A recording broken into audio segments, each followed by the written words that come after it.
Today, I have the special pleasure of welcoming to our Fireside Chat somebody who I truly consider a mentor and uncle.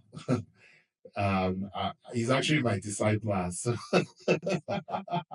So it's actually somebody that both spiritually and professionally and personally has been a guide and a mentor to me, and is definitely one of the most inspirational people in the healthcare business in the world, not just in Nigeria, in the world, in my opinion. Um, and I was very excited that you chose to come here today. We don't have a lot of time because we started late. I'm gonna still end when we said we were going to end, so this might not be a very long one. But I'm glad you came because I think there is so much that we have to share about what it takes to build a business in Nigeria, particularly in spaces where a lot of people have written it off. And one of those spaces is healthcare. I can't, if I had $1 for every time someone told me healthcare does not make money, I would probably not need to raise money for startups. I can just use that. Healthcare does not make money to make money. Um, So, what I want to suggest is that we're going to, because of our short time, I'm going to just allow my uncle, Tope Adeniyi, who is the CEO of AXA Health Nigeria, to just talk briefly about his career. So we like you to tell the story of how you started, right? Um, how did you get here? That's the question we always ask. How did you get here? How did you go from wherever you were to getting to where you are right now? So that's the first question we'll ask. And then I would actually immediately turn over to questions and answers and then wrap up. All right, thank you so much, E. I think you did a big introduction, and I'm wondering. All right, thank you very much, and I appreciate the time to have a conversation and share experience on how, in the midst of very challenging climate like Nigeria, growing a business of healthcare, also a very complex industry. Healthcare is not. Several people have really evaluated healthcare as a very difficult industry because of the mix. It's both a social expectation as well as necessarily a business expectation. It has to be both, otherwise, you will not be able to have it sustainable. And when you are in a country like Nigeria or a developing country for the matter, who will not have, who doesn't have enough allocation for healthcare, you can't. After all, we have not gotten enough money for education. So healthcare is going to be number two or number three in the agenda. Certainly, you have to make it both a very important business with the best of capacity, capabilities, and things that you need to do to make sure that it is also sustainable. Okay, so back to the question for me is how did I start here? So I wasn't trained to be an healthcare professional. I was trained to be an IT guy. So I'm meant to be IT. I did computer science and I started my career as usual, like an IT guy. In my days, we had to first learn all the areas of IT. So got to learn. I was a programmer. Yes, I can still program. Programming and then infrastructure, did CCNA training and all of those MCSE. I got information certified. I was a CISSP at the time. I think I am still a CISSP, isn't it? I was OCA, Oracle. I did ITIL. So all the areas of IT. So the training was get yourself to become highest manager, to be the manager that solves problems using technology. So my training was not just to become an IT expert, but to just be an IT guy that solves problems. So that was the beginning of a very good orientation. And that also came out of mentoring, out of what he referred to as discipline. very, very useful for me because as I was starting my career, I had a good ambition to see that my career is not just to make money, but to make impact that lasts. So look for problems to solve. So as young as I was in the career, when I was still grappling to become an expert in technology, I was already being tuned in my mind to be a solution provider. I didn't know what was going to happen, but that tuning, that mind tuning and transformation to say, look, you've got to solve problems. So it was not first and foremost even looking for money, it's just solving problems. There's a joy, there's a thrill experience when problems are solved. So that's how we were configured to always find our opportunity to solve problems. And then, so my career started as IT. So across all the platforms. So within a short time, I became highest manager, system manager, IT manager. I worked for, one of the largest conglomerates in the country, then UAC, over 10 subsidiaries. And I was a national planner. I was highest manager. I went to supply chain using the same knowledge of IT to solve problems, logistics problem, warehousing problem, planning, just to make sure that you can have a little bit of just-in-time system within the, macros and within the challenging environment. So that configured, that set our mind to be able to, okay, it is a very good opportunity to actually solve problem with the IT. So eventually I joined a financial service company after my experience in the manufacturing and conglomerate. And then was to, again, to be the CIO. So I joined as a CIO. That's formerly owned by Guarantee Trust Assurance, which is now AXA today. So at that time, it was to come and solve IT problems.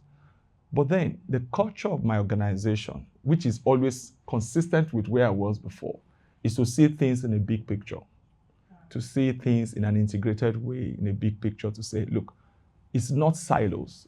Businesses are not built in silos. Even though we have department and you have units, you have division of labor, but nothing must be in silos. Everything must be seen together. So immediately I joined as an highest manager, as a CIO. I saw a need to integrate all areas of operation and technology together in order to be able to have a single service platform where all problems are resolved from one center aggregately. It was a concept from Merrill Lynch in those days, from Goldman Sachs, the way they structure their operations and technology to be able to deliver highest value, of course, with customer service in view as perspective.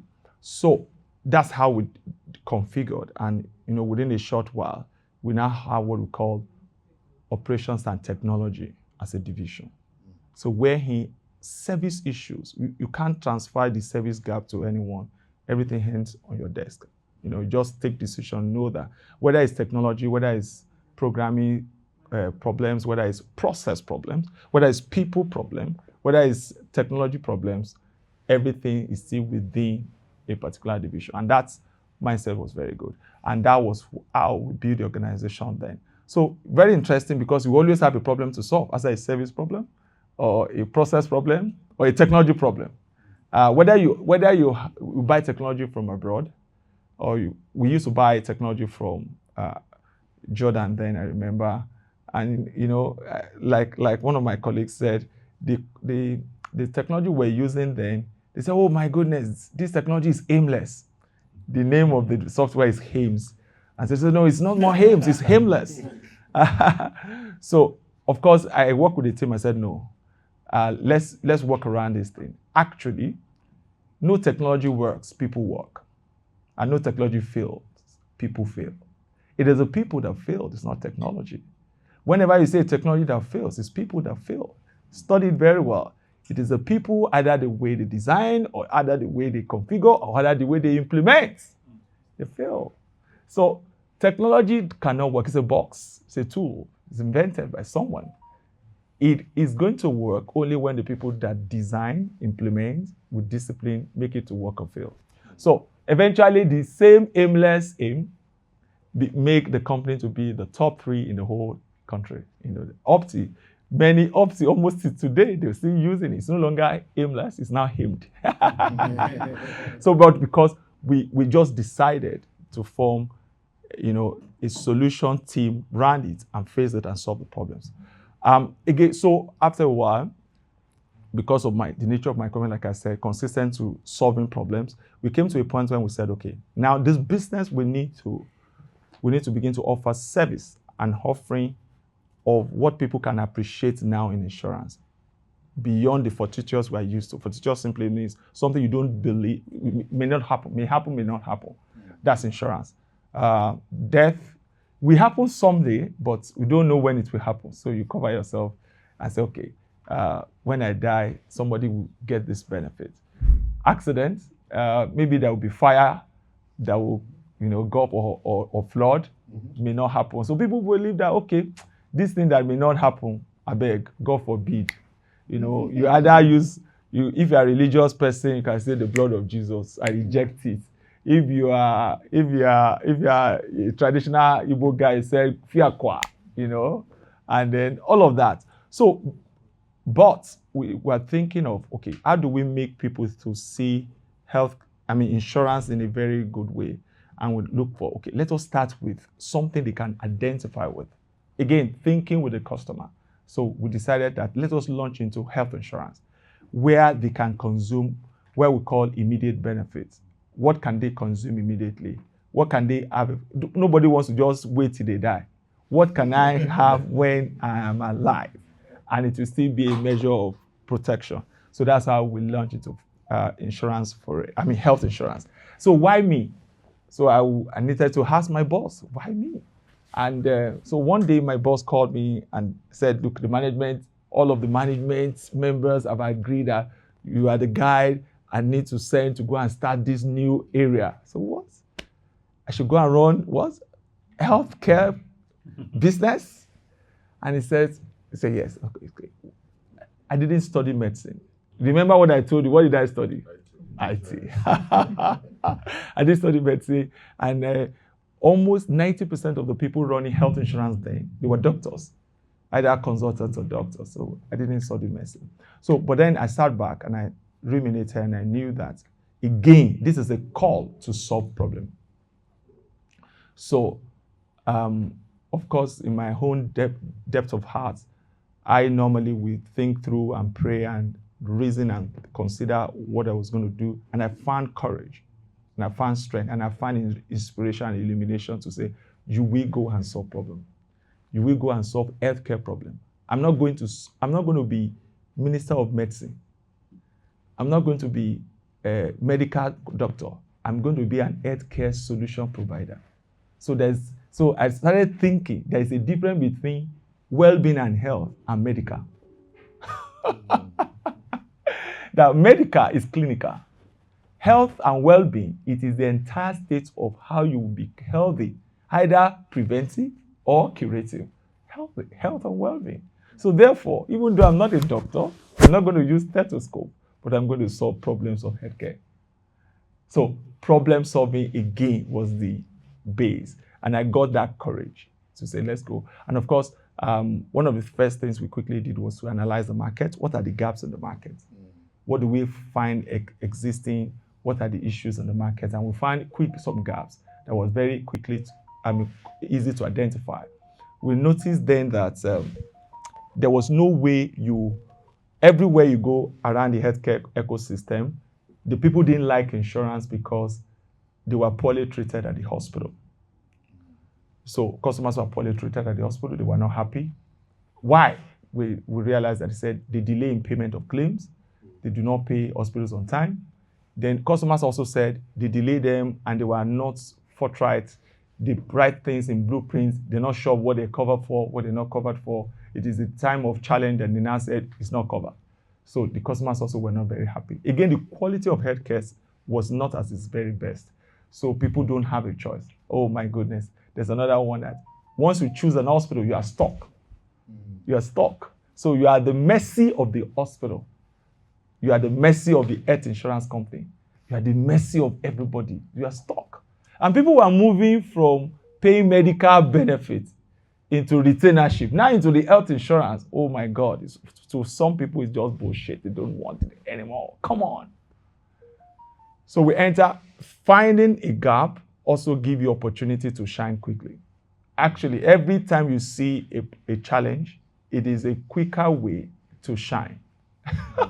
Because once you provide a solution, you will likely have somebody that is going to be happy for it. And when they are happy, they will give you consideration. When they are happy, they will praise. When they are happy, you solve the problem. So we sat back as a team and we strategize and look at how do we solve this problem. We're not sure of how we make money, but we wanted to be sure of how we will solve the problem without burning our shirts. So we wanted to solve the problem in a way that we are not going to burn our fingers. We had a good name already.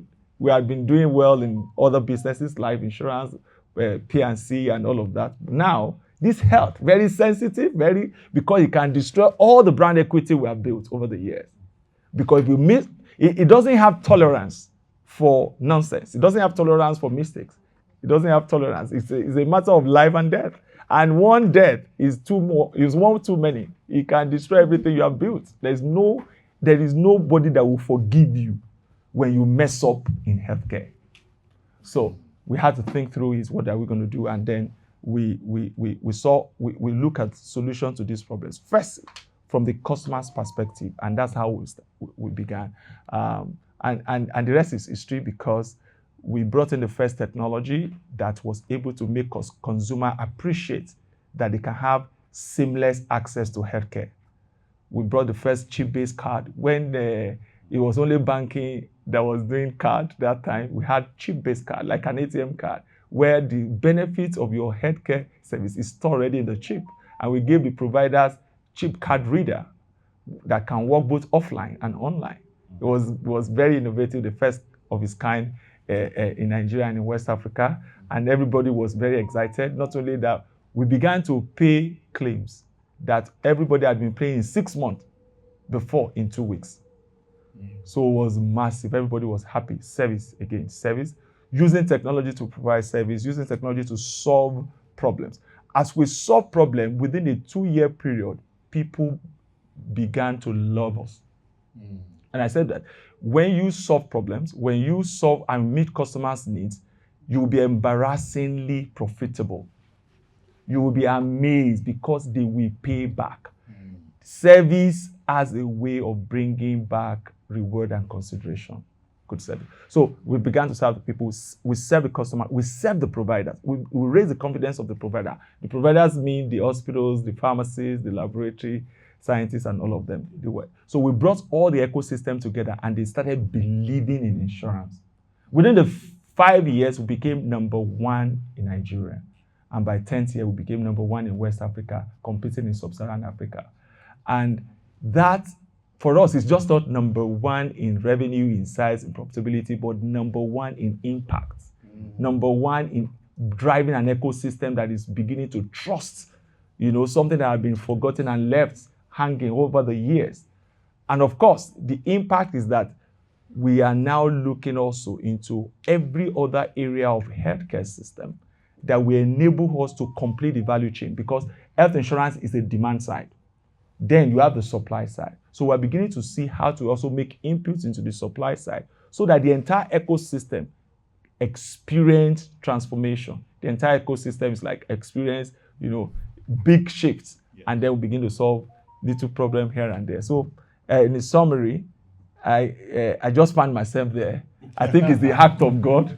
I think it's just God just make a way for me, and I just enter from zeros and one, from screws, from technology, and then passing through the supply chain, passing through all of those zeros and ones, and then finally land myself in healthcare. And I think still I don't carry stethoscope. I don't even know how to read a heartbeat. But I think maybe 1 million people in Nigeria are having an impact of better healthcare because of this simple initiative that we have taken.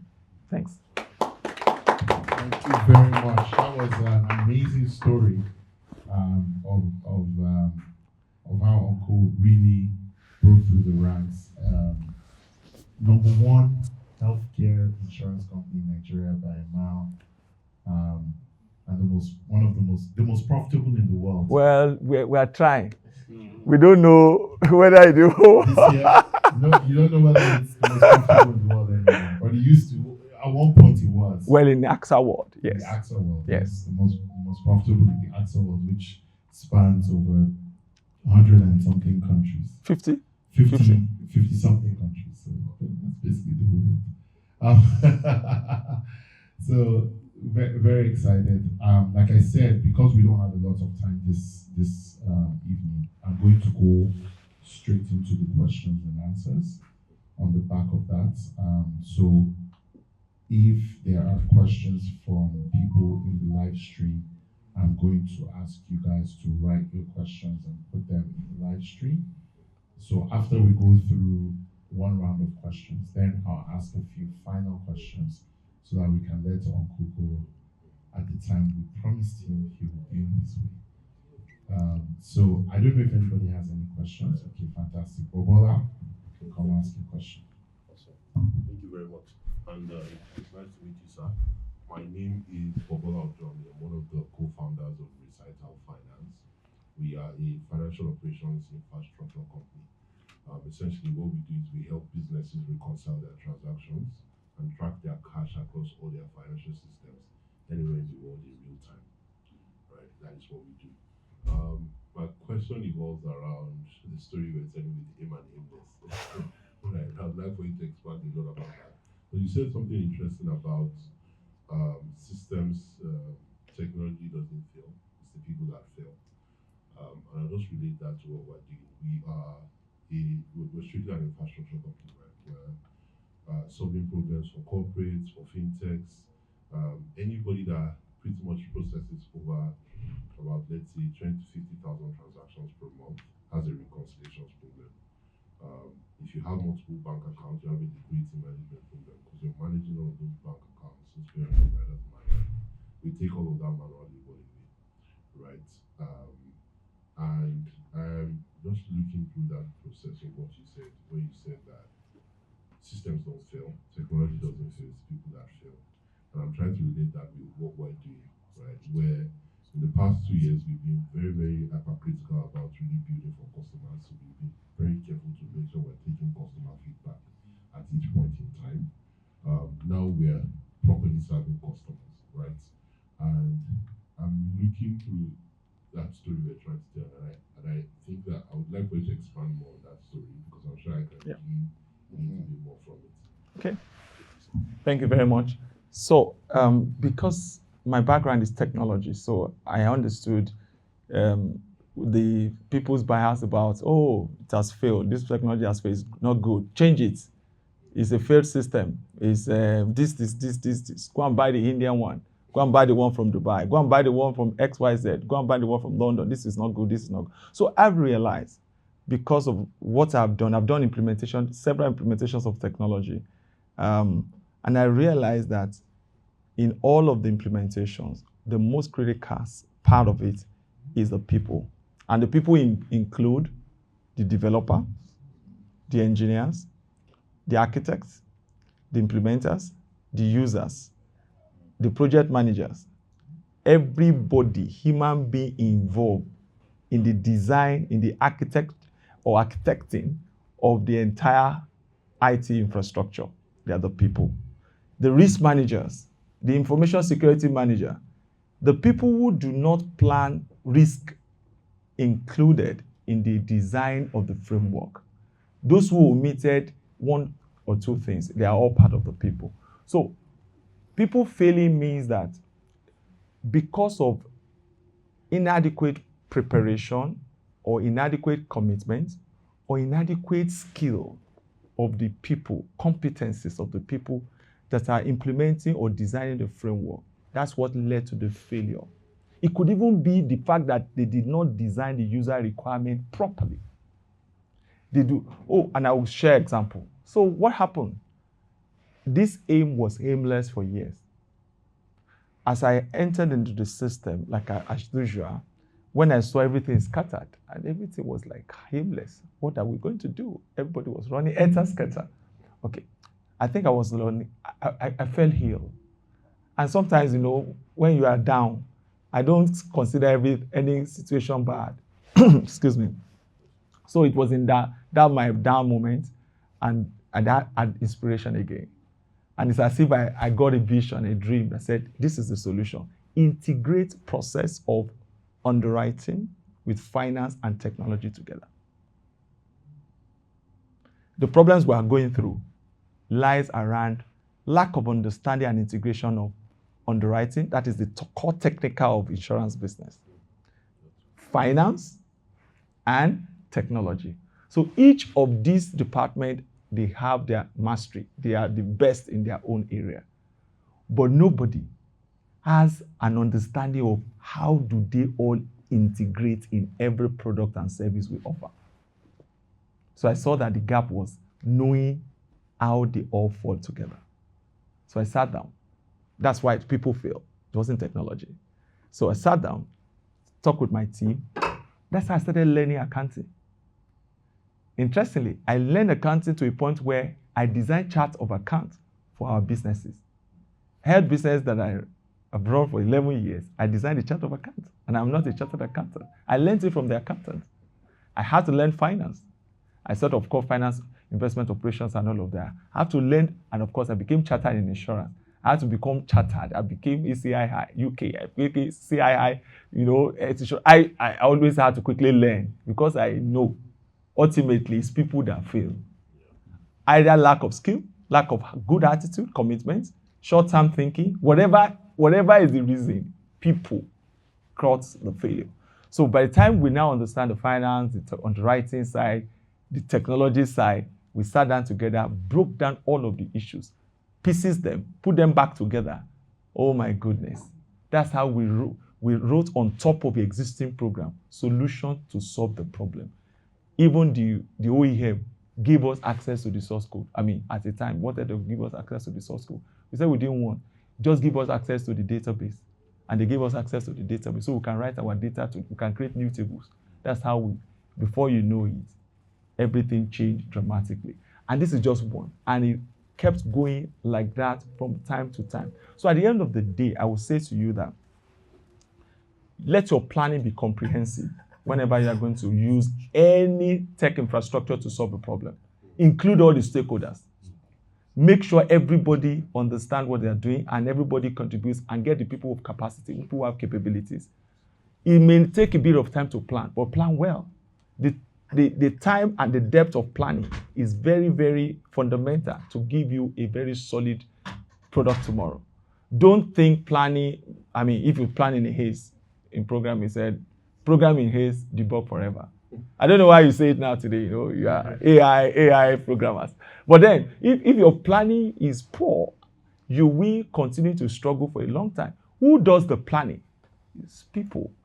Who does the foundation lay? It's people. So sometimes we make business owners to waste money because we do not, do a proper foundation, a proper planning, the right people, the right skill set, the right competencies, the right visioning, the right people. And don't neglect anyone. Everybody is important. Engineer is not the best guy in the program. In building the solution. Architect is not the best guy. Everybody is the best guy. Project manager, user that supply the system, customer, everyone, regulator that is going to check whether you are going to pass through penetration test. Everybody is the best guy. Put all of the best guys together. Let everybody discuss. Let everybody bring all of their stuff and build it and test it. Of course, you have the agile method and all of it. You are a tech expert. Do it so well and continue to listen to your stakeholders to get the feedback and to keep that. Honestly, as simplistic as what I've shared with you now looks like, it is the winning formula all the time. I've seen this happen from time to time. I run other businesses apart from health. And it's the same thing. By God's grace, it's the same thing. So I realized that when I said it's people that fail in my former hold company, again in the former company again in the current company and the companies I run, all the time, it has not been disproven that it's not technology essentially that fail. It is the people that fail. The same thing is that, look sometimes when investors invest in startup and all of that, sometimes we get this money and people feel that, they have made the fortune of their lives. And you start earning more salary than your revenue. I'm sure that he's going to quarrel with me on that one. You are a startup, we give you money, you have 100,000 investment, and you are earning more than your revenue. you have already started failing. Sorry, I you will- may I say, will you may I say will old correct school. you. You know, you guys are new I will school. correct You with guys you on are that new one, school. though. You guys are new school. New school, I don't understand. I'm old tech, don't worry. I'm old tech. You know, the old-fashioned business people and tech people, we understand revenue, we understand P&L, cash flow, we understand the fundamentals, work. But when your earning is higher than revenue consistently, year one, year two, you're going to fail. It is not the climate. It is not the macros. It is not the micro. No, it's the micro. You are the micro. So again, it's a very important principle. Yes, that at every point in time, we must take ownership, we must be responsible, and we must be able to apply ourselves into what we're doing. Whether you are a new CEO, or you are aspiring CEO, or you are aspiring investor, I mean, you must do the same thing right at all times. Remember, from statistics, for every 10 investments, most likely 2 will succeed, 8 will fail. It shouldn't always be, but that's what we find. It's not normal, but it has become normalized. Abi? But we can actually change the game, that we can improve from 2 to 5 to 6 to 7, which means if people do good work, preparation, collaboration, deep thinking long and hard enough, we might be able to actually secure and safeguard a lot of wasted investments, be it in technology, be it, of course, it's not as if it's possible to have everything to succeed, because there must be experimental, products, things that just help us to learn how not to do things. But it should not be 9 out of 10. Not actually, at least not in Nigeria. We have too much problems that are so real in Nigeria that we should not be having 9 firms failing out of 10. Then Nigeria will not recover for a long time. They should have that maybe in advanced countries. Okay, how many problems do they have? Except the one they create again. But we really have fundamental problems that we should solve. So I think that we should decide that we are the ones that need to make things to work. We are the one that we must not fail. It's not technology mostly, it's not system mostly, it's not process mostly. It is the people, it is the personnel, it is and when I say the people, it starts from the C people and the D, all the way down. So I think that's my own little way of response. Fantastic. You can clap if you want. We have one. How many more people have questions? Okay, very good. So I think we have one more question, and I have a question to end on so that we can get you out. So,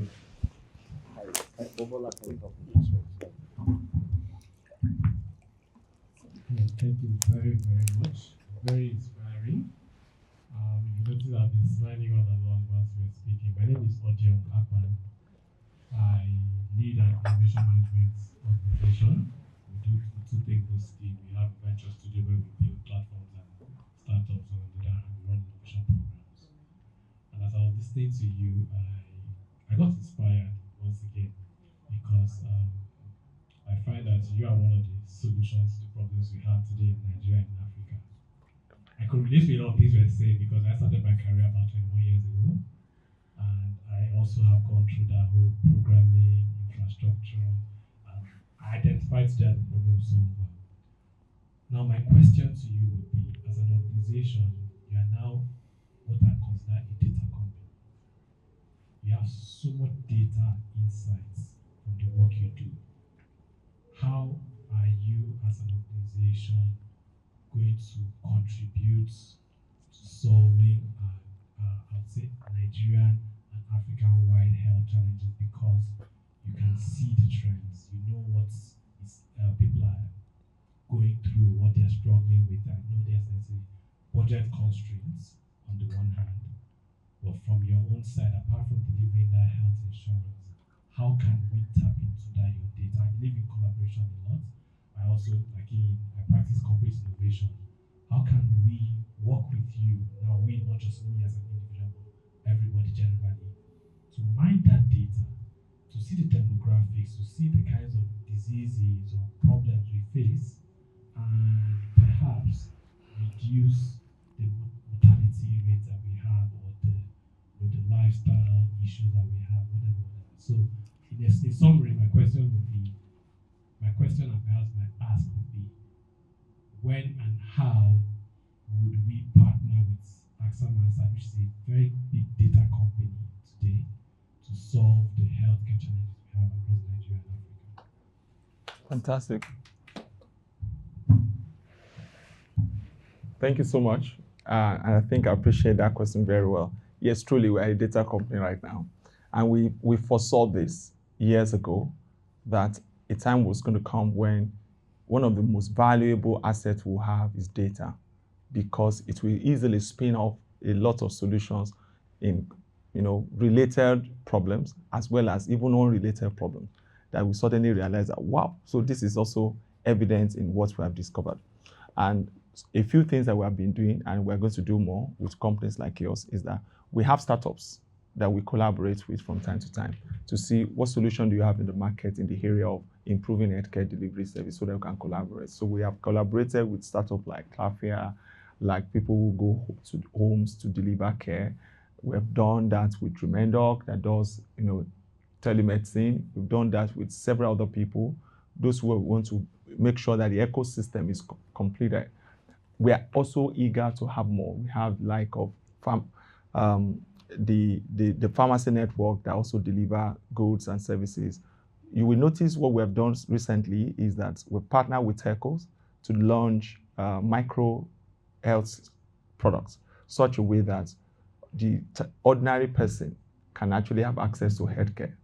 And that is going to grow into millions of people, so that they can have access to healthcare with something very little. They think that healthcare is very, very difficult to access. So we want to start from the basic, so that we can do what we call product sequencing, just to continue to see how do we ensure that people have access, instead of them to patronize the traditional, providers, Akporo Ekpajebu type, the same amount of money, can you use it and get into structured healthcare, 500 naira per month or per week, and you can do something that is going to affect you positively, and that is working right now. So we partner with startup companies, both at application level, the technology level, delivery of service level, rapid response tests. So we are closing the gaps. We are looking at innovative companies that will partner with us with the same heart to solve such problems.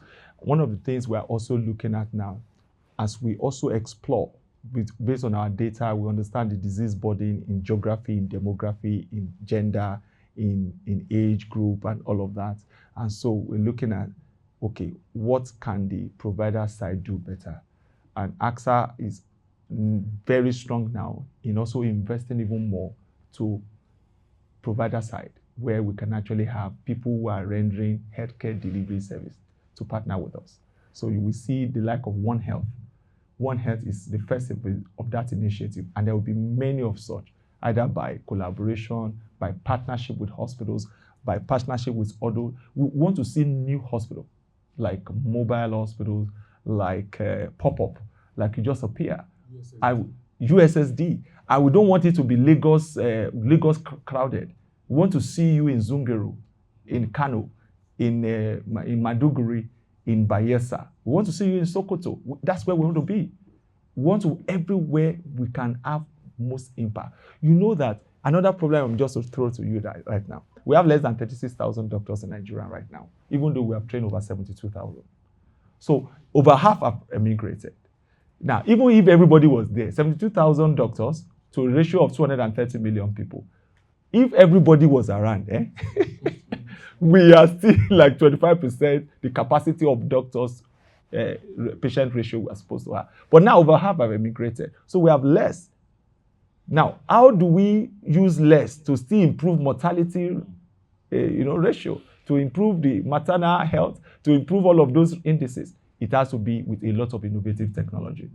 We need to be able to make sure that one doctor can attend to like 100 people, amazingly. Oh, yes, because when we stratify healthcare system, we realize in our simple data analysis that 50% of the healthcare itself, they are at the rudimentary level, which means that, in fact, a lower than doctor, well-trained assistant physician can deal with it. That's another opportunity.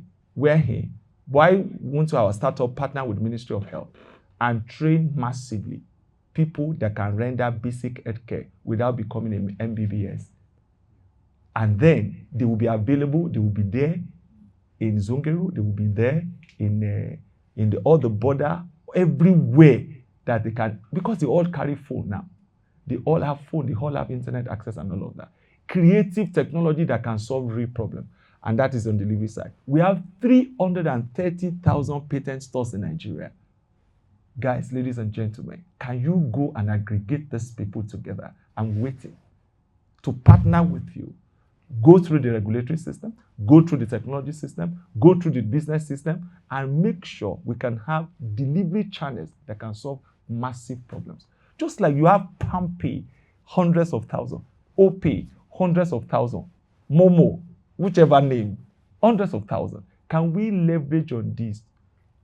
There's data. We have little data. We have big data with other people. Let's bring the little data together with the big data and bring all the AI and create useful technology. So collaboration is very key, and we're happy. We collaborate a lot. We'll continue to collaborate. We're constantly looking for, I've thrown a challenge at you today and all over online, that connect the 330,000 patent stores in Nigeria to make them simplify, to make them to become better, to make them become digitized, to make them become structured, and we will render better healthcare to Nigeria within a short time. Without spending extra. You know, there's a way to say, oh, government needs to pump money. See, that one is government, and I'm not in government. I will continue to tell government to pump more. But can we optimize what we have today? Let me shock you again. Of all the health insurance, that's the biggest. What am I doing? That biggest, I'm 0. something dots. Yes, because 90% of Nigerians, only 10% of, or not even 10, 6% of Nigerians have health insurance. 6. Just about 12 million have health insurance. And 70% of them are paid for by companies. So individual, no, almost 0. Now, 80% are paying out of pocket. I'm not even talking about more money. I'm saying existing money. Can we optimize the use of it through innovative, collaborative, partnership that we ought to do? And we're going to see not less than 30% improvement in healthcare outcome. We can have better outcome with what we have today. That's my first proposition, which means that our innovation can actually use existing resources to generate more output. So let's collaborate. Let's think out of the box. Let's solve real problems. Let's partner together. Thank you. Thank you so much. And I love that challenge. I'm going to make sure that many of the people in our program take advantage of it. One final question and we'll let you go. So the first guest we had in this Fireside chat was Dr. Adeniyi, who you know very well. And he was telling us about how, in a space that a lot of people felt you can't possibly make money, he was on the board of AXA Mansard at the time, and they gave you very little money. And in the first year, you made a small loss, but by the second year, you were profitable. I think that's music to any investor's ears, and I hope any entrepreneurs here, definitely the entrepreneurs in our program, we want to understand how can we be profitable by our second year.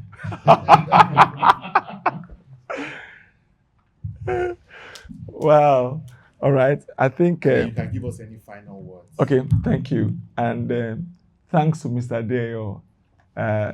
It was I didn't know that he has come on this live chat. Right there. And so he set me up by telling that story. Because that was the career-defining story, isn't it? Because when I started to run the company and I did not know what was going to become of it, the only thing I did not want to happen, I didn't want to have a failure. And I know the way to fail is simple. You may not sell much, but don't lose money.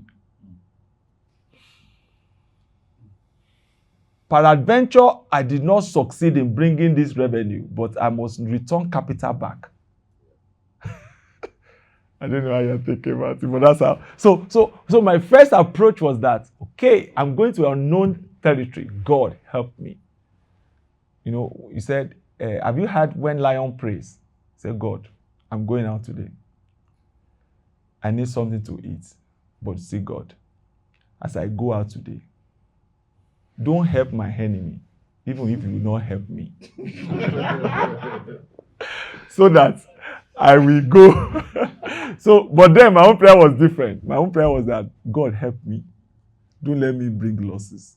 So what did I do? From the beginning, I identified there are two important lines for a very successful CEO. In fact, three, and don't forget it. The first thing is, of course, you must know how to drive revenue.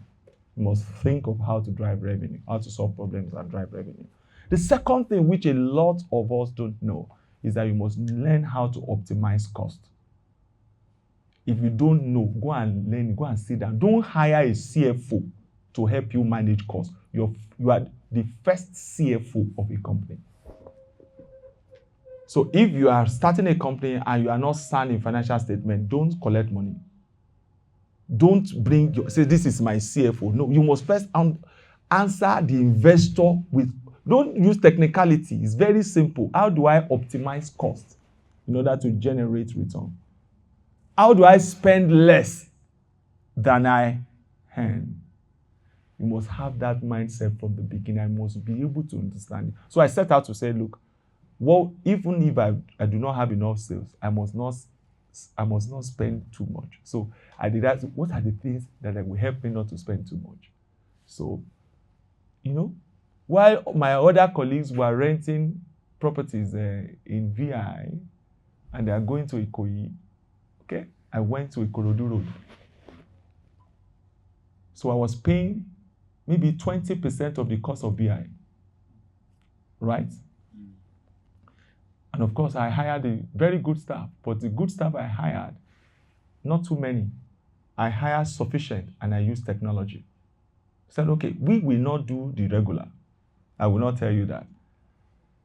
When I've become the biggest, the number of staff I had was less than the number of staff of the two companies combined that I left behind. You don't understand?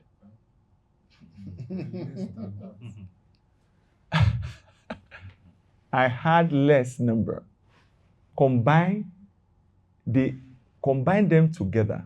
Oh, yes, that's normal. Combine the two of them together.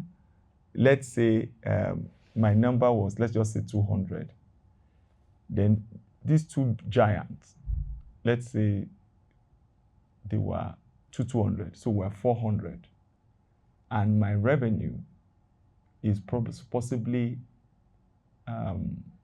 close to times 2 of the two of them. I mean, I just want ridiculous trade. So I decided to make my cost low as much as possible, bring in technology, bring in the best, make them happy, pay them sufficient, and show them the future. As we grow, we will grow together. As the company grows and hen, do you believe this company? I envision them. Even myself, also, for almost 5 years, I was not getting anything special. We have to sacrifice something together because we don't want to lose our share. By second year, we're so blessed that because we manage costs very well, we deliver very good service to the customer, we made the customer happy. And let me also say this. So for every 100 naira we collect from a customer, we give the customer highest value compared to the competition, simply by doing this same thing. So if you study, because my books are on the public exchange, so I can talk. Go and search our records for 10 years. We're publicly listed. And compared to the industry, you will see that cost operating ratio is one of the lowest in the industry. Smart people will understand that. What does that mean? It means that for every 100 naira I collect from customer, I give customer more in value.